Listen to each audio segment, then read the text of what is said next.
Kumbi AC की manung chanba Wangoo Sandangkhong Khajingkhombi Loukol, Sandangkhong Khabuk Loukol, Wangoo Terakhong Mamang Loukol yaona Anganphou Thariba tongan Loukol shingda ngarang Agriculture Department की National Food Security Mission की Nodal Officer Subhash na luchingba amana loumeeshing loinana hakthengnana chattuna yengshinkhre khongchat aduda Agriculture Department की Plant Health Clinic की SMS Dr. KH Nimai chanamadi atai staff sing su yauki khongchat aduda Wangoo Terakhong Loukol, Wangoo Loukol amadi Wangoo Khajingkhombi Loukol, Sandangkhong Khabuk Loukol gi loumeeshing na thengnariba laina tilna na chingbagi matangda loumeeshing ga wari watai sanakibaga loinana loumeeshing da lemna hidak langthak sing su phanghanki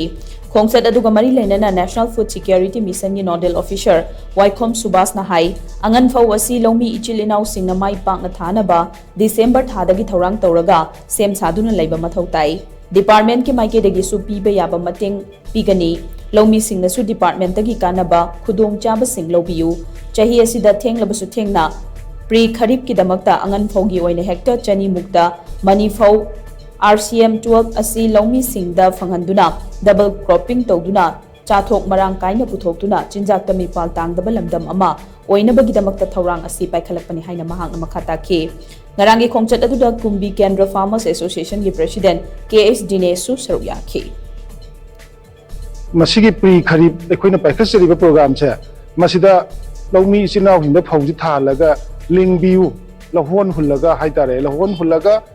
transplant to boina khoi ling thok pasi sine khoina ekhoi gi